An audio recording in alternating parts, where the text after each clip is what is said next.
কখনো কখনো মানুষ মনে করেন যে সে নিজেই সব থেকে বেশি শক্তিশালী, তিনি হলেন জ্ঞানী।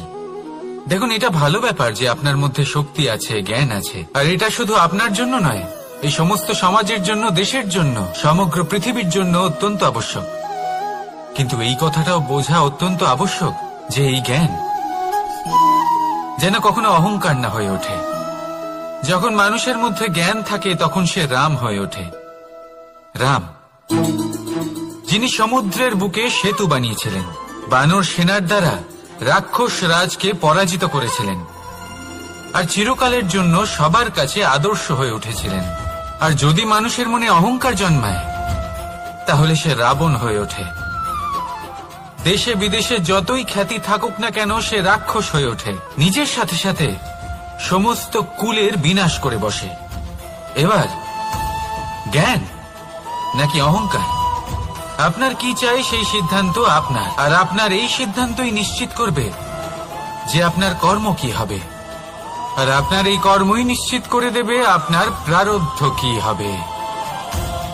তাহলে শুভ কর্ম করুন আর আমার সাথে ভালোবেসে বলুন, রাধা রাধা। কর্ম এবং ফল। মানুষের স্বভাব হলো এটাই যে তিনি নিজের প্রত্যেক পরিশ্রমের প্রতিফল প্রার্থনা করেন। বেশিরভাগ সময় এই ফলাফলের চিন্তা করতে করতে, কল্পনা করতে করতে উনি কর্ম করতে থাকেন যে আমি এই কাজটা করলে এই ফল পাবো। সেই সব কল্পনা করতে থাকেন যা না তার হাতে আছে, না আছে অধিকার, আর না আছে নিয়ন্ত্রণ। উনি শুধু নিজের কর্ম করতে পারেন। উনি কি ফল পাবেন তা তার হাতে কখনোই নেই। তাই আপনিও শুধুমাত্র কর্ম করতে থাকুন, ফলের চিন্তা করবেন না। মনে রাখবেন, শিকড় এবং শাখা যেভাবে একে অপরের সাথে জড়িয়ে, সেইভাবেই একে অপরের সাথে জড়িয়ে কর্ম এবং ফল। যেরকম কর্ম আপনি করবেন সেরকম ফল আপনি অবশ্যই পাবেন। তাই এই ফলের আশায় কর্মের সময় কখনোই নষ্ট করবেন না, কারণ যে ব্যক্তি সময় নষ্ট করেন, সময় সেই ব্যক্তিকে অবশ্যই নষ্ট করে দেয়। কর্ম করুন নিঃস্বার্থভাবে, ফলের চিন্তা করবেন না, আর আমার সাথে ভালোবেসে বলুন, রাধা রাধা। জীবনে কখনো কখনো আমরা সেই পরিস্থিতিতে ফেসে যাই যখন আমাদের মনে হয় যে আমাদের নতুন কিছু একটা করতে হবে, কিন্তু আমরা করতে পারি না, কারণ কোথাও না কোথাও আমরা রীতির দ্বারা আবদ্ধ, আর আমরা সেই রীতি ভাঙতে চাই না। কেবল একটাই প্রশ্ন আসে মনে, আশেপাশের মানুষ কি বলবে, আশেপাশের মানুষ কি ভাববে। আপনাকে একটা প্রশ্ন করি, কারা এই মানুষজন? আপনার জন্মের সময় এই মানুষজন কোথায় ছিলেন? যখন আপনি কোনো সমস্যায় পড়েন তখন এই মানুষজন কোথায় থাকেন?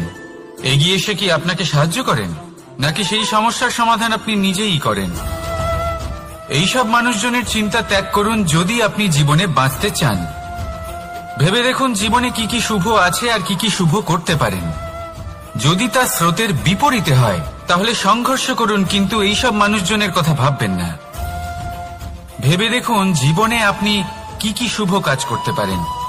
এটা ভাবুন যে আপনি কখনো এমন কোনো কাজ করে ফেলেননি তো যার জন্য কারো হৃদয় আহত হয়েছে। শুভর দিকে নিজের চিন্তা কেন্দ্রীভূত করুন, আপনার জীবনে সবকিছু শুভই হবে। তাহলে আসুন আমার সাথে ভালোবেসে বলুন, রাধা রাধা।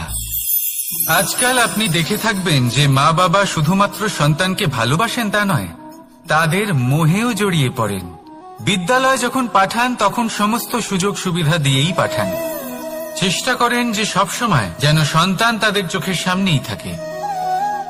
কিন্তু ভুলে যান এক অত্যন্ত গুরুত্বপূর্ণ কথা, যে সন্তানকে এক নতুন দৃষ্টিভঙ্গি দেওয়াই হলো ওনাদের কর্তব্য। সেই জন্য পুরাতন কালে শিষ্যদের গুরুকুলে পাঠানো হতো, বাড়ির থেকে দূরে। কারণ বাড়ি ছেড়ে যাওয়া এক সন্তানের জন্য, এক শিষ্যের জন্য অত্যন্ত শুভ লক্ষণ হয়। যখন সে বাড়ির থেকে দূরে, গৃহস্থের থেকে দূরে থাকবে, তখন এই সংসারকে সে এক নতুন দৃষ্টিভঙ্গি দিয়ে দেখবে, পরখ করবে, বুঝতে পারবে, আর সবকিছু নিজে থেকেই শিখে যাবে। শিখে যাবে কখন আক্রমণ করতে হয়, কখন পিছু হটতে হয়, কিভাবে এই সংসারের সম্মুখীন হতে হয়, আর এটা আপনার দৃষ্টি ওকে শেখাতে পারবে না, ওর অভিজ্ঞতা ওকে শেখাতে পারবে। তাই মনে রাখবেন, যদি আপনি চান যে আপনার সন্তানের বিকাশ হোক, তাহলে অনেক সময় ওকে নিজের থেকে দূরে নিয়ে যেতে হয়। যদি মোহে আবদ্ধ থাকেন তাহলে ওর বিকাশ কখনোই হবে না। তাহলে আসুন আমার সাথে ভালোবেসে বলুন, রাধা রাধা।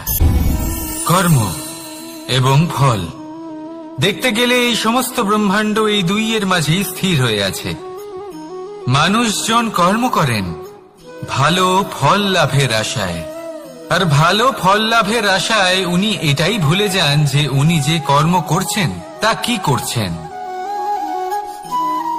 আমি বলেছিলাম কর্ম করুন ফলের চিন্তা না করে, কিন্তু কি কর্ম করছেন সেই বিষয়ে ভাবাটাও অত্যন্ত আবশ্যক। নয়তো অনেক সময় আমরা এমন কর্ম করে ফেলি যা না চাইতেও বিষে পরিণত হয়, যা হয়েছে দুঃশাসনের সাথে, দুর্যোধনের সাথে, গুরু দ্রোণের সাথে।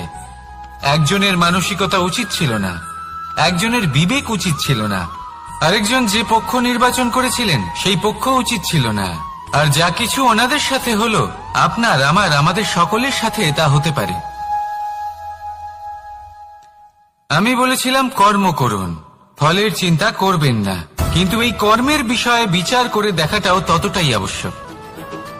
দেখুন, কর্ম করার উচিত প্রক্রিয়া ফলের চিন্তা না করা, কিন্তু যদি আপনার কর্ম শুভ হয় তাহলে তার ফলও নিয়তি আপনাকেই দেবে। সর্বদা কর্ম করার সময় এটা ভাবুন যে আপনার এই কর্ম এই সংসারকে, এই সমাজকে, আপনার পরিবারকে, আপনার আশেপাশের মানুষজনকে কোন দিশায় নিয়ে যাবে। যদি এটা সবার জন্য মঙ্গলময় হয় তাহলে কর্ম করতে থাকুন। আর হ্যাঁ, নিশ্চিত রূপে ফলের চিন্তা করবেন না। আসুন আমার সাথে ভালোবেসে বলুন, রাধা রাধা।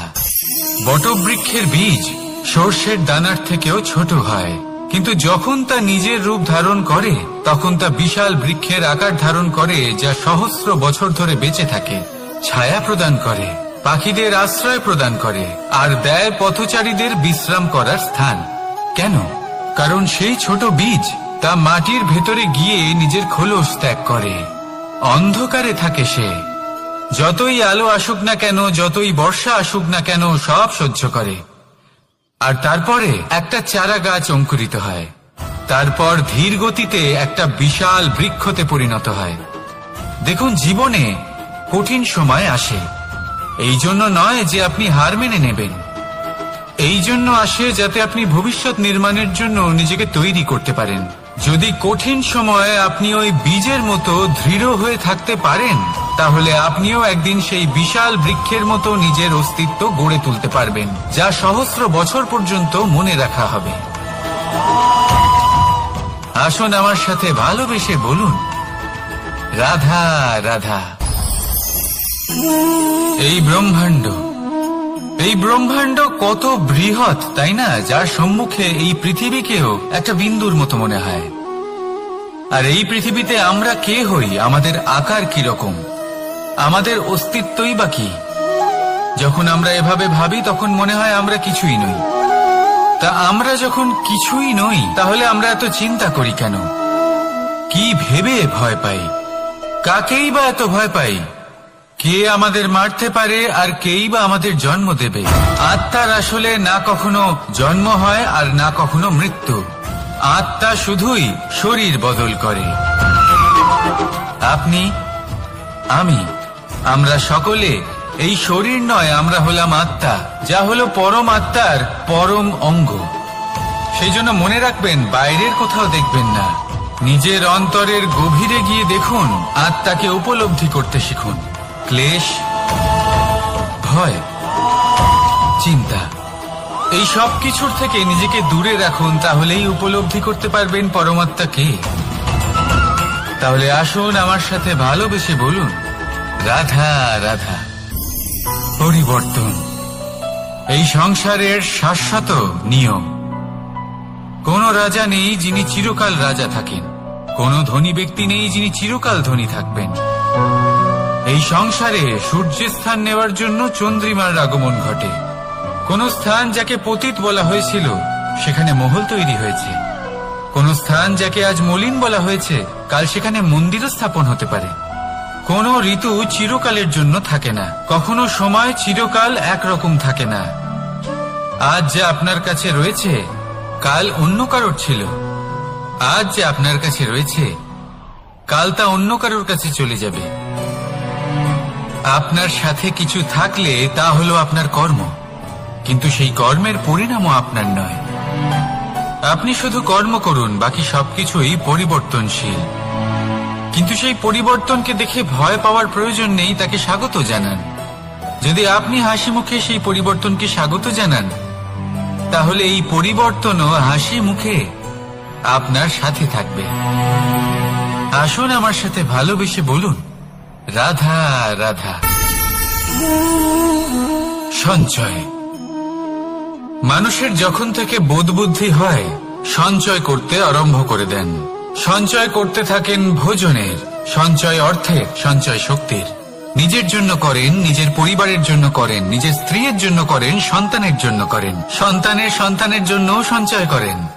সঞ্চয় করার জন্য ওনার কাছে অনেক কারণ রয়েছে, কারণ উনি এটা ভাবেন যে এই সঞ্চিত শক্তির জন্য কেউ ওনার কোনো ক্ষতি করতে পারবে না। মানুষ ভুলে যান একটা গুরুত্বপূর্ণ কথা, এই সত্য, উনি এই সংসারে খালি হাতেই এসেছিলেন আর এখান থেকে ওনাকে খালি হাতেই যেতে হবে। যা এখানকার তা এখানেই থেকে যাবে। আর যদি কিছু ওনার সাথে যায় তা হলো ওনার কর্ম, আর কিচ্ছু নয়। তাই যদি কিছু অর্জন করতে চান তাহলে শুভ কর্ম অর্জন করুন, আত্মশক্তি অর্জন করুন, কারণ পরলোকে এটাই হবে আপনার সম্পত্তি। তাহলে কি এটা আপনি অর্জন করতে চান না? আসুন আর আমার সাথে ভালোবেসে বলুন, রাধা রাধা। সদিচ্ছা। দেখতে গেলে 3 অক্ষরে তৈরি এই শব্দ, কিন্তু সমস্ত ত্রিলোক তার উপরেই আধারিত। আপনি এই সংসারে এসেছেন, তখন অবশ্যই শ্বাস নেবেন, কিন্তু তার বদলে আপনাকে কিছু তো দিতেই হবে। আপনার উপর নির্ভর করছে আপনি কি দেবেন। কি দেবেন এই সংসারকে, এই সমাজকে, নিজের পরিবারকে, আর তার বদলে কি নেবেন? যশ নাকি অপযশ? দেখুন, এক ছিল রাবণ, যে কিনা সমুদ্র পার করল সীতাকে অপহরণ করার জন্য, আর এক ছিলেন রামচন্দ্র, যিনি সমুদ্র পার করেছিলেন, সেতু বানিয়ে গিয়েছিলেন সীতাকে ফিরিয়ে নিয়ে আসার জন্য। দুজনেই সমুদ্র পার করেছিলেন, শুধু পার্থক্য ছিল সদিচ্ছাকে বোঝার, লক্ষ্যের। অনেক মানুষের যাত্রা একরকম হতেই পারে, কিন্তু আনন্দ তখনই লাভ করবেন যখন লক্ষ্য শুভ হবে, মহান হবে। এই লক্ষ্য দিয়ে এই সংসারের কল্যাণ হবে এবং মানুষের সম্মান হবে। যদি আপনার সংকল্প উচিত হয় তাহলে আপনার লক্ষ্য উচিতই হবে, নয়তো শুধুমাত্র বিনাশ হবে। আর উচিত এটাই হবে যে বিনাশের হাত থেকে যেন নিজেকে বাঁচানো যায়, কি বলেন? তাই জীবনে যে লক্ষ্য স্থির করছেন মনে রাখবেন তা যেন শুভ লক্ষ্য হয়। যদি এরকম হয় তাহলে আপনার যাত্রা, আপনার জীবন দুটোই শুভময় হবে। আসুন আর আমার সাথে ভালোবেসে বলুন, রাধা রাধা। সুরক্ষা। এই সুরক্ষা আসলে কি? এটা কি কোনো কবচ নাকি কোনো সীমা? এই সুরক্ষা আসলে অন্য কিছু। আমাদের মাতা পিতা, আমাদের প্রিয়জন, আমাদের বন্ধু, এই সমাজ, আমাদের শুভাকাঙ্ক্ষী, আমাদের আত্মীয়, এনারা সবাই আমাদের জীবনে কোনো না কোনো ভাবে সুরক্ষা দিয়ে থাকেন, একটা কবচ দিয়ে থাকেন কোনো না কোনো রূপে। কিন্তু দেখতে গেলে আমাদের পরাক্রমের পথে, আমাদের বীরত্বের পথে, আমাদের সাহসের পথে এই সুরক্ষাই সব থেকে বড় বাধা হয়ে দাঁড়ায়।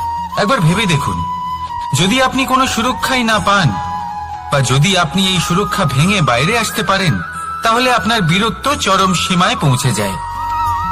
কেন? কারণ তখন আপনি জানেন যে এই সংসারের সম্মুখীন আমাদের নিজেদেরই হতে হবে। আপনি বুঝে যান যে শত্রুর সম্মুখীন এবার নিজের বলের দ্বারা, নিজের পরাক্রমের দ্বারা, নিজের সাহসের দ্বারা করতে হবে। আর তখন আমাদের মনের মধ্যে এই শক্তি জাগ্রত হয়। এই শক্তি অন্তরেই বসবাস করে। শুধু এটা চিনে নিতে হবে, একে জাগ্রত করতে হবে, আর এটা সুরক্ষা ভেঙে যাওয়ার পরেই সম্ভব হয়। আর যারা নিজের শক্তি সম্পর্কে জানেন, যিনি নিজেই জানেন তিনি কতটা শক্তিশালী, তিনি নিজেই নিজের সুরক্ষা কবচ চিরকালের মতো ভেঙে ফেলে দেন, ঠিক কর্ণের মতো। আর তারপরে দেখুন, আপনার পরাজয় হোক বা বিজয়ী হোক না কেন, সেটাই অনেক বড় হয়, সেটাই প্রশস্ত হয়ে থাকে। সেই জন্য ত্যাগ করুন নিজের ভয়কে, নিজের আশেপাশের এই সুরক্ষা চক্রকে ভেঙে ফেলুন, আর সম্মুখীন হন এই সংসারের নিজের শত্রুর সম্মুখীন হন। পরাক্রমের এই অঙ্কুর, তা অঙ্কুরিত হওয়ার জন্য বীজের উপরের এই কবচ, এটা ভেঙে যাওয়া অতি আবশ্যক। আসুন আমার সাথে ভালোবেসে বলুন, রাধা রাধা। যখন আমরা হাঁটতে থাকি আর আমাদের পায়ে কাঁটা বিঁধে যায়, তখন মুখ দিয়ে আহ বেরিয়ে আসে, কান্না চলে আসে, আর অনেক সময় অভিশাপও বেরিয়ে আসে। কিন্তু আমরা কি কখনো এটা এইভাবে দেখেছি, এইভাবে ভেবেছি যে আমরা যে পথে চলেছি সেই পথে কাঁটা বিঁধেছে, নাকি আমরা সেই পথ নির্বাচন করেছি যাতে শুধুই কাঁটা রয়েছে? নাকি আমরা এভাবে ভেবে দেখেছি যে এই কাঁটা আমাদের কষ্ট দিতে এসেছে, নাকি এটা আমরাই বিছিয়ে রেখেছিলাম? সাবধান থাকা উচিত ছিল, কারণ কাঁটা বিঁধলে যন্ত্রণা হবে, চিৎকার করে ফেলতে পারি, মুখ থেকে অভিশাপও বেরিয়ে আসতে পারে। কিন্তু এই অভিশাপ শুধুমাত্র আমাদের তরফ থেকে অভিশাপ হয়, সামনের ব্যক্তিটির উপরও নির্ভর করে। এবার সেই ব্যক্তি যদি এমন হয় যে ফুল আর কাঁটা এই দুই সমানভাবে গ্রহণ করতে পারে, তার কাছে অভিশাপও বরদানে পরিণত হয়। শেষ পর্যন্ত ব্যাপারটা দাঁড়ায় ভাবনা, চিন্তা, দৃষ্টিভঙ্গির উপর। কারণ আপনার এই ভাবনাই সত্যি হয়ে সামনে আসে। সেই জন্য এই ভাবনা, চিন্তা, মানসিকতাকে গুরুত্ব সহকারে দেখবেন। এই বিবেচনা নিয়ে বিবেচনা করতে শিখুন। আমার কথার অর্থ হলো যে জীবনে যখন এরকম কিছু একটা ঘটবে, তখন ভেবে দেখুন যে এরকম কেন হলো। আপনি কি এমন কোনো কর্ম করেছিলেন যার কর্মফল এটা? এমন কোনো কাজ যা অনুচিত ছিল, অসত্য ছিল, যা অভদ্রতার কারণ ছিল? ভেবে দেখা প্রয়োজন। দেখুন, ইচ্ছে হলো আপনার যে আপনি কি করতে চান, ভাবনা আপনার, সত্য আপনার, জীবন আপনার, সিদ্ধান্ত আপনার। আসুন আর আমার সাথে ভালোবেসে বলুন, রাধা রাধা। সময়, এই সময় আসলে কি? এই সময় একটা সরল রেখা তো কখনোই নয়। সময় হলো একটা চক্র, যেখানে এর আদি সেখানেই হলো এর অন্ত, আর যেখানে তা শেষ হয় সেখান থেকেই তার শুরু হয়। এই সময় একটা অত্যন্ত বিচিত্র চিন্তা, বিচিত্র ভাবনা, একটা বিচিত্র বস্তু যা কেউ বুঝতে পারেন না। এই সময়ের লীলা, এর কোনো প্রমাণ নেই, কোনো জ্ঞান নেই, কোনো পরিমাপ নেই। শুধু এটুকু আমরা জানতে পারি, যেখানে শেষ হবে সেখান থেকে একটা নতুন সূচনাও হবে। যা আজ আপনার কাছে আছে, কাল অন্য কারোর কাছে যাবে, তারপরে তার কাছ থেকেও অন্য কারোর কাছে যাবে, তারপরে তার থেকেও ছিনিয়ে নেওয়া হবে। এই নিয়তির একজনের কাছ থেকে অন্যজনের কাছে আদান প্রদানের এই সময় হলো আপনার সময়। এই সময়ের সদ্ব্যবহার করুন, এই সময়কে বাঁচুন। আপনাকে শুধু এটাই সুনিশ্চিত করতে হবে যে আপনি কোন পক্ষে আছেন। আর সত্যি বলতে কি, আপনার জীবনের পরিণাম নির্ভর করে আপনার নির্বাচনের ওপর। আপনি কোন পক্ষ নির্বাচন করছেন। তাহলে মনে রাখবেন, জীবনে সেই পক্ষই নির্বাচন করবেন যা চয়ন করার পরে আপনি সুখ অনুভব করবেন, আপনি সন্তোষ লাভ করবেন, প্রসন্নতা লাভ করবেন। আর আমি এটাই সুনিশ্চিত করব যে এই পক্ষ যেন শান্তির পক্ষ হয়, এই পক্ষই যেন প্রেমের পক্ষ হয়। তাহলে চিন্তা করবেন না। তাহলে আসুন আর আমার সাথে ভালোবেসে বলুন, রাধা রাধা। দৃষ্টি আর দৃষ্টিভঙ্গি, এই সমগ্র লীলা হলো এই দুইয়ের। বিচিত্র হতে পারে, কিন্তু এটাই সত্যি। এবার আপনাকে একটা উদাহরণ দিয়ে বোঝাই। অনেক সময় আপনি কোনো ব্যক্তিকে এটা বলতে শুনবেন যে আমি আমার নিজের উপরে গর্ব করি, আমি নিজেকে নিয়ে গর্ব করি, আমি খুব ভালোভাবে আমার মা বাবার সেবা করি, ওনাদের আমি সবসময় সুখী রাখি, ওনাদের আমি একটা বাড়ি দিয়েছি, সকল সুখ সুবিধা দিয়েছি, ওনাদের জীবনে প্রত্যেক জিনিস দিয়েছি আর দেব যা তাদের প্রয়োজন। এবার আমাকে বলুন যে আপনি কে হন? আপনি হলেন সেই বীজ যা আপনার মাতা পিতা রোপণ করেছেন। আপনার মা বাবাই আপনাকে এই সংসারে জন্ম দিয়েছেন। এবার এইসব কথার কি তাৎপর্য? এই হলো সেই ব্যক্তির দৃষ্টিভঙ্গি। এবার দেখা যাক এই প্রকৃতি আমাদের কি শেখায়। কখনো কোনো গাছকে দেখবেন, যখন সেই গাছে ফল আসে, সে মালিকে এটা বলে না যে দেখো আমি তোমাকে ফল খেতে দিচ্ছি। সেই বৃক্ষ এটা বলে না যে দেখো আমি তোমায় আহার করতে দিচ্ছি, কারণ ও জানে যে এটা হলো সেই মালির পরিশ্রম, এটা হলো তারই কর্মের ফল, আর এটা তারই পাওয়া উচিত। সে বলে যে তোমার জিনিস তোমাকেই অর্পণ করলাম, এ আমার জিনিস নয়। ও জানে সেই মালির গুরুত্ব আসলে কি, এটা হলো তার দৃষ্টিভঙ্গি। সেই জন্য আপনি জীবনে কোন ব্যক্তির মধ্যে, কোন পশু পাখির মধ্যে, কোন প্রাণীর মধ্যে, কোন পরিস্থিতিতে, কোন আবেগের মুহূর্তে কি দেখতে পাচ্ছেন, সেটা আপনার দৃষ্টিভঙ্গির উপরে নির্ভর করছে। তাই নিজের মনে ধনাত্মক ভাব জাগ্রত করুন, শুভ চিন্তা নিয়ে আসুন। এই ভাবনাই সত্য হয়ে সামনে আসবে। এই দৃষ্টিভঙ্গি এমন হয়ে যাবে যে আপনার জীবনে সবকিছুই শুভ হবে। তাহলে আসুন আর আমার সাথে ভালোবেসে বলুন, রাধা রাধা। প্রতিশোধ অথবা কাউকে দুঃখ দেওয়ার ভাবনা, যদি এটা আপনার মনে থাকে, তাহলে আপনি নিজের মনেই যন্ত্রণার একটা বিশাল বৃক্ষ রোপণ করছেন, এটা মনে রাখবেন।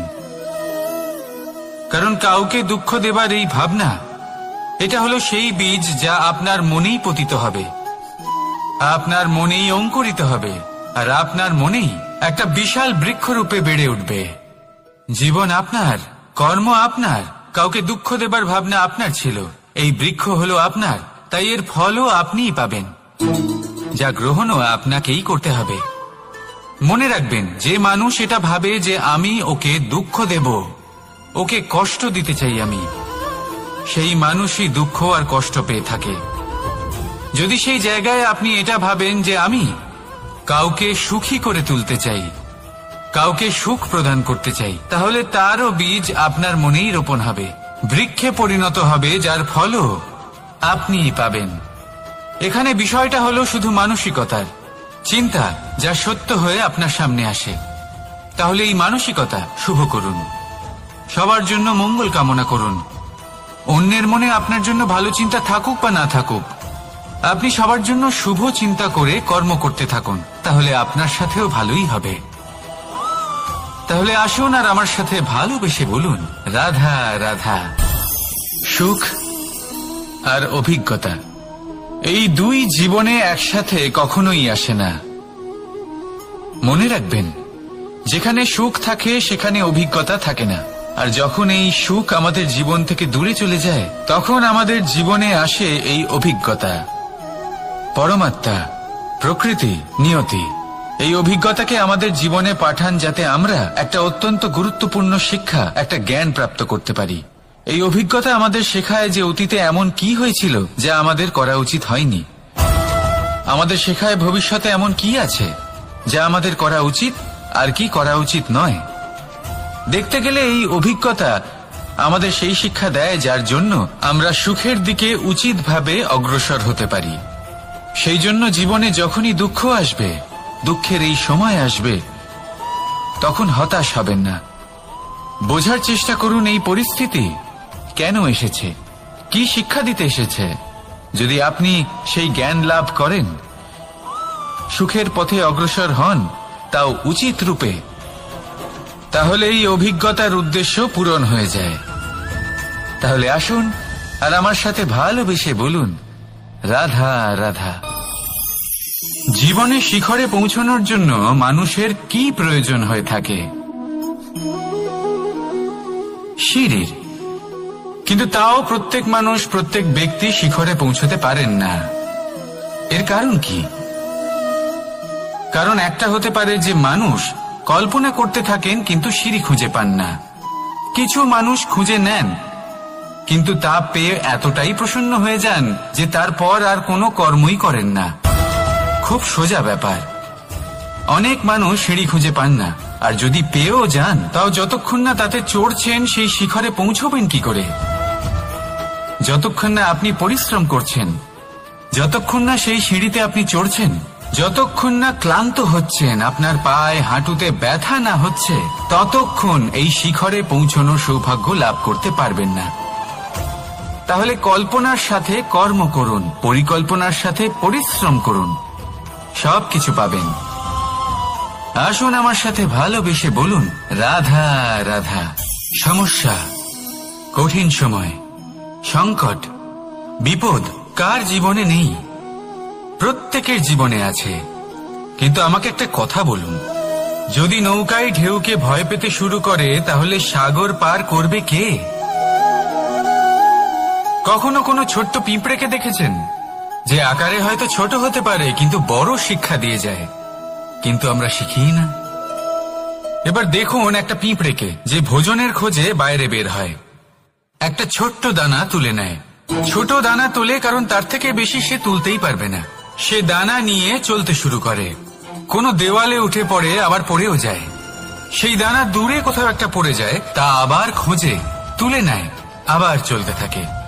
পড়ে যায় আবার ওঠে, পড়ে যায় আবার ওঠে। সেই দানাটা রেখে দেয়, আবার বেরিয়ে পড়ে ভোজনের খোঁজে। পরিশ্রম করতে থাকে কিন্তু হার মানে না। এই শিক্ষাই তো আমাদের প্রাপ্ত করতে হবে। নিরন্তর পরিশ্রম আর নির্ভীক হয়ে কর্ম করে যেতে হবে। এটাই হলো সাফল্যের মাধ্যম, এটাই হলো জয়ের মন্ত্র, অচ্যুত অজয় অস্ত্র। তাহলে আসুন আর আমার সাথে ভালোবেসে বলুন, রাধা রাধা। আমরা সকলে চাই আমাদের জীবনে সাফল্য আসুক। আমরা চাই যে এই সংসারে আমাদের খ্যাতি ছড়িয়ে পড়ুক। আমরা চাই যেন আমরা আলোচিত হই। কিন্তু শুধু চাইলেই কি যায় আসে? যদি এই সংসারে আলোচিত হতে হয় তাহলে পরিচিত হতে হবে পরিশ্রমের দ্বারা। যতক্ষণ না আপনারা পরিশ্রমের সাথে পরিচিত হবেন, সাফল্যের সাথে পরিচিত হবেন না। সংঘর্ষ করতে হবে প্রতিদিন, প্রতি বছর। জীবনের সব পরিস্থিতিতেই হয়তো নতুন নতুন বাধা আসবে, নতুন নতুন বিঘ্ন ঘটবে। কিন্তু এটা আবশ্যক নয় যে সমস্ত বিঘ্ন বিনাশের জন্য আসবে। কিছু বিঘ্ন আপনার পথ প্রশস্ত করার জন্য আসবে, আপনার পথ পরিষ্কার করার জন্য আসবে। যদি আপনাকে উদাহরণ দিই, যখন বন্যা আসে, বাড়ি ঘর ভেসে যায়, তখন আমরা হতাশ হয়ে পড়ি, আমরা দুঃখী হয়ে পড়ি। কিন্তু সেই বন্যাই আমাদের সেই ধরিত্রীকে এত উর্বর করে তোলে যে সেই উর্বর অংশ কাজে লাগিয়ে আমরা সেরকম আরো 10টা বাড়ি বানাতে পারি। তাহলে ধন্যাত্মক থাকুন আর যে কোনো সংঘর্ষের জন্য প্রস্তুত থাকুন। জীবনে অনেক দূর যেতে পারবেন। তাহলে আসুন আমার সাথে ভালোবেসে বলুন, রাধা রাধা। জীবনে কখনো কখনো আমরা সেই পরিস্থিতিতে ফেসে যাই যখন আমাদের মনে হয় যে আমাদের নতুন কিছু একটা করতে হবে, কিন্তু আমরা করতে পারি না। কারণ কোথাও না কোথাও আমরা রীতির দ্বারা আবদ্ধ, আর আমরা সেই রীতি ভাঙতে চাই না। কেবল একটাই প্রশ্ন আসে মনে, আশেপাশের মানুষ কি বলবে, আশেপাশের মানুষ কি ভাববে। আপনাকে একটা প্রশ্ন করি, কারা এই মানুষজন? আপনার জন্মের সময় এই মানুষজন কোথায় ছিলেন? যখন আপনি কোনো সমস্যায় পড়েন তখন এই মানুষজন কোথায় থাকেন? এগিয়ে এসে কি আপনাকে সাহায্য করেন, নাকি সেই সমস্যার সমাধান আপনি নিজেই করেন? এইসব মানুষজনের চিন্তা ত্যাগ করুন যদি আপনি জীবনে বাঁচতে চান। ভেবে দেখুন জীবনে কি কি শুভ আছে আর কি কি শুভ করতে পারেন। যদি তা স্রোতের বিপরীতে হয় তাহলে সংঘর্ষ করুন, কিন্তু এইসব মানুষজনের কথা ভাববেন না। ভেবে দেখুন জীবনে আপনি কি কি শুভ কাজ করতে পারেন। এটা ভাবুন যে আপনি কখনো এমন কোনো কাজ করে ফেলেননি তো যার জন্য কারো হৃদয় আহত হয়েছে। শুভর দিকে নিজের চিন্তা কেন্দ্রীভূত করুন, আপনার জীবনে সবকিছু শুভই হবে। তাহলে আসুন আমার সাথে ভালোবেসে বলুন, রাধা রাধা। আজকাল আপনি দেখে থাকবেন যে মা বাবা শুধুমাত্র সন্তানকে ভালোবাসেন তা নয়, তাদের মোহেও জড়িয়ে পড়েন। বিদ্যালয়ে যখন পাঠান তখন সমস্ত সুযোগ সুবিধা দিয়েই পাঠান। চেষ্টা করেন যে সবসময় যেন সন্তান তাদের চোখের সামনেই থাকে। কিন্তু ভুলে যান এক অত্যন্ত গুরুত্বপূর্ণ কথা, যে সন্তানকে এক নতুন দৃষ্টিভঙ্গি দেওয়াই হলো ওনাদের কর্তব্য। সেই জন্য পুরাতনকালে শিষ্যদের গুরুকুলে পাঠানো হতো, বাড়ির থেকে দূরে। কারণ বাড়ি ছেড়ে যাওয়া এক সন্তানের জন্য, এক শিষ্যের জন্য অত্যন্ত শুভ লক্ষণ হয়। যখন সে বাড়ির থেকে দূরে, গৃহস্থের থেকে দূরে থাকবে, তখন এই সংসারকে সে এক নতুন দৃষ্টিভঙ্গি দিয়ে দেখবে, পরখ করবে, বুঝতে পারবে, আর সবকিছু নিজে থেকেই শিখে যাবে কখন আক্রমণ করতে হয়, কখন পিছু হটতে হয়, কিভাবে এই সংসারের সম্মুখীন হতে হয়। আর এটা আপনার দৃষ্টি ওকে শেখাতে পারবে না, ওর অভিজ্ঞতা ওকে শেখাতে পারবে। তাই মনে রাখবেন, যদি আপনি চান যে আপনার সন্তানের বিকাশ হোক, তাহলে অনেক সময় ওকে নিজের থেকে দূরে নিয়ে যেতে হয়। যদি মোহে আবদ্ধ থাকেন তাহলে ওর বিকাশ কখনোই হবে না। তাহলে আসুন আমার সাথে ভালোবেসে বলুন, রাধা রাধা। কখনো কখনো মানুষ মনে করেন যে সে নিজেই সব থেকে বেশি শক্তিশালী, তিনি হলেন জ্ঞানী। দেখুন, এটা ভালো ব্যাপার যে আপনার মধ্যে শক্তি আছে, জ্ঞান আছে, আর এটা শুধু আপনার জন্য নয়, এই সমস্ত সমাজের জন্য, দেশের জন্য, সমগ্র পৃথিবীর জন্য অত্যন্ত আবশ্যক। কিন্তু এই কথাটাও বোঝা অত্যন্ত আবশ্যক যে এই জ্ঞান যেন কখনো অহংকার না হয়ে ওঠে। যখন মানুষের মধ্যে জ্ঞান থাকে তখন সে রাম হয়ে ওঠে। রাম, যিনি সমুদ্রের বুকে সেতু বানিয়েছিলেন, বানর সেনার দ্বারা রাক্ষস রাজকে পরাজিত করেছিলেন, আর চিরকালের জন্য সবার কাছে আদর্শ হয়ে উঠেছিলেন। আর যদি মানুষের মনে অহংকার জন্মায়, তাহলে সে রাবণ হয়ে ওঠে। দেশে বিদেশে যতই খ্যাতি থাকুক না কেন, সে রাক্ষস হয়ে ওঠে, নিজের সাথে সাথে সমস্ত কুলের বিনাশ করে বসে। এবার জ্ঞান নাকি অহংকার, আপনার কি চাই সেই সিদ্ধান্ত আপনার, আর আপনার এই সিদ্ধান্তই নিশ্চিত করবে যে আপনার কর্ম কি হবে, আর আপনার এই কর্মই নিশ্চিত করে দেবে আপনার প্রারব্ধ কি হবে। তাহলে শুভ কর্ম করুন আর আমার সাথে ভালোবেসে বলুন, রাধা রাধা। কর্ম এবং ফল। মানুষের স্বভাব হলো এটাই যে তিনি নিজের প্রত্যেক পরিশ্রমের প্রতিফল প্রার্থনা করেন। বেশিরভাগ সময় এই ফলাফলের চিন্তা করতে করতে, কল্পনা করতে করতে উনি কর্ম করতে থাকেন, যে আমি এই কাজটা করলে এই ফল পাবো। সেই সব কল্পনা করতে থাকেন যা না তার হাতে আছে, না আছে অধিকার, আর না আছে নিয়ন্ত্রণ। উনি শুধু নিজের কর্ম করতে পারেন। উনি কি ফল পাবেন তা তার হাতে কখনোই নেই। তাই আপনিও শুধুমাত্র কর্ম করতে থাকুন, ফলের চিন্তা করবেন না। মনে রাখবেন, শিকড় এবং শাখা যেভাবে একে অপরের সাথে জড়িয়ে, সেইভাবেই একে অপরের সাথে জড়িয়ে কর্ম এবং ফল। যেরকম কর্ম আপনি করবেন, সেরকম ফল আপনি অবশ্যই পাবেন। তাই এই ফলের আশায় কর্মের সময় কখনোই নষ্ট করবেন না, কারণ যে ব্যক্তি সময় নষ্ট করেন, সময় সেই ব্যক্তিকে অবশ্যই নষ্ট করে দেয়। কর্ম করুন নিঃস্বার্থভাবে, ফলের চিন্তা করবেন না, আর আমার সাথে ভালোবেসে বলুন, রাধা রাধা। কর্ম এবং ফল। দেখতে গেলে এই সমস্ত ব্রহ্মাণ্ড এই দুইয়ের মাঝেই স্থির হয়ে আছে। মানুষজন কর্ম করেন ভালো ফল লাভের আশায়, আর ভালো ফল লাভের আশায় উনি এটাই ভুলে যান যে উনি যে কর্ম করছেন তা কি করছেন। আমি বলেছিলাম কর্ম করুন ফলের চিন্তা না করে, কিন্তু কি কর্ম করছেন সেই বিষয়ে ভাবাটাও অত্যন্ত আবশ্যক। নয়তো অনেক সময় আমরা এমন কর্ম করে ফেলি যা না চাইতেও বিষে পরিণত হয়, যা হয়েছে দুঃশাসনের সাথে, দুর্যোধনের সাথে, গুরু দ্রোণের সাথে। একজনের মানসিকতা উচিত ছিল না, একজনের বিবেক উচিত ছিল না, আরেকজন যে পক্ষ নির্বাচন করেছিলেন সেই পক্ষ উচিত ছিল না। আর যা কিছু ওনাদের সাথে হলো, আপনার, আমার, আমাদের সকলের সাথে তা হতে পারে। আমি বলেছিলাম কর্ম করুন, ফলের চিন্তা করবেন না, কিন্তু এই কর্মের বিষয়ে বিচার করে দেখাটাও ততটাই আবশ্যক। দেখুন, কর্ম করার উচিত প্রক্রিয়া ফলের চিন্তা না করা, কিন্তু যদি আপনার কর্ম শুভ হয় তাহলে তার ফলও নিয়তি আপনাকেই দেবে।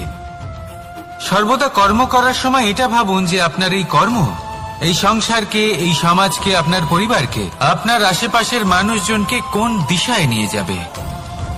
যদি এটা সবার জন্য মঙ্গলময় হয় তাহলে কর্ম করতে থাকুন। আর হ্যাঁ, নিশ্চিত রূপে ফলের চিন্তা করবেন না। আসুন আমার সাথে ভালোবেসে বলুন, রাধা রাধা। বটবৃক্ষের বীজ সর্ষের দানার থেকেও ছোট হয়, কিন্তু যখন তা নিজের রূপ ধারণ করে তখন তা বিশাল বৃক্ষের আকার ধারণ করে, যা সহস্র বছর ধরে বেঁচে থাকে, ছায়া প্রদান করে, পাখিদের আশ্রয় প্রদান করে, আর দেয় পথচারীদের বিশ্রাম করার স্থান। কেন? কারণ সেই ছোট বীজ তা মাটির ভেতরে গিয়ে নিজের খোলস ত্যাগ করে। অন্ধকারে থাকে সে, যতই আলো আসুক না কেন, যতই বর্ষা আসুক না কেন, সব সহ্য করে।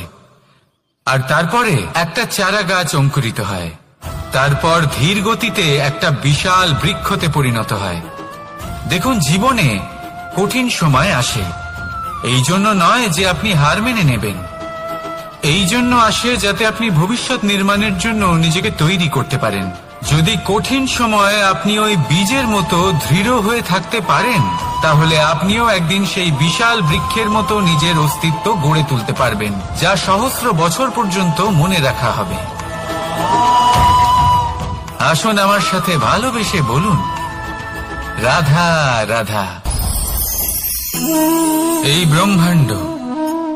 ব্রহ্মাণ্ড কত বৃহৎ, তাই না? যার সম্মুখে এই পৃথিবীকেও একটা বিন্দুর মতো মনে হয়। আর এই পৃথিবীতে আমরা কে হই, আমাদের আকার কিরকম, আমাদের অস্তিত্বই বা কি? যখন আমরা এভাবে ভাবি তখন মনে হয় আমরা কিছুই নই। তা আমরা যখন কিছুই নই তাহলে আমরা এত চিন্তা করি কেন? কি ভেবে ভয় পাই? কাকেই বা এত ভয় পাই? কে আমাদের মারতে পারে আর কেই বা আমাদের জন্ম দেবে? আত্মার আসলে না কখনো জন্ম হয় আর না কখনো মৃত্যু। আত্মা শুধুই শরীর বদল করে। আপনি, আমি, আমরা সকলে এই শরীর নয়, আমরা হলাম আত্মা, যা হলো পরম আত্মার পরম অঙ্গ। সেজন্য মনে রাখবেন, বাইরের কোথাও দেখবেন না, নিজের অন্তরের গভীরে গিয়ে দেখুন, আত্মাকে উপলব্ধি করতে শিখুন। ক্লেশ, ভয়, চিন্তা, এই সব কিছুর থেকে নিজেকে দূরে রাখুন, তাহলেই উপলব্ধি করতে পারবেন পরমাত্মাকে। তাহলে আসুন আমার সাথে ভালোবেসে বলুন, রাধা রাধা। পরিবর্তন এই সংসারের শাশ্বত নিয়ম। কোন রাজা নেই যিনি চিরকাল রাজা থাকেন, কোন ধনী ব্যক্তি নেই যিনি চিরকাল ধনী থাকবেন। এই সংসারে সূর্যের স্থান নেওয়ার জন্য চন্দ্রিমার আগমন ঘটে। কোন স্থান যাকে পতিত বলা হয়েছিল সেখানে মহল তৈরি হয়েছে, কোন স্থান যাকে আজ মলিন বলা হয়েছে কাল সেখানে মন্দিরও স্থাপন হতে পারে। কোন ঋতু চিরকালের জন্য থাকে না, কখনো সময় চিরকাল একরকম থাকে না। আজ যে আপনার কাছে রয়েছে কাল অন্য কারোর ছিল, আজ যে আপনার কাছে রয়েছে কাল তা অন্য কারোর কাছে চলে যাবে। আপনার সাথে কিছু থাকলে তা হলো আপনার কর্ম, কিন্তু সেই কর্মের পরিণামও আপনার নয়। আপনি শুধু কর্ম করুন, বাকি সবকিছুই পরিবর্তনশীল। কিন্তু সেই পরিবর্তনকে দেখে ভয় পাওয়ার প্রয়োজন নেই, তাকে স্বাগত জানান। যদি আপনি হাসি মুখে সেই পরিবর্তনকে স্বাগত জানান তাহলে এই পরিবর্তনও হাসি মুখে আপনার সাথে থাকবে। আসুন আমার সাথে ভালোবেসে বলুন, রাধা রাধা।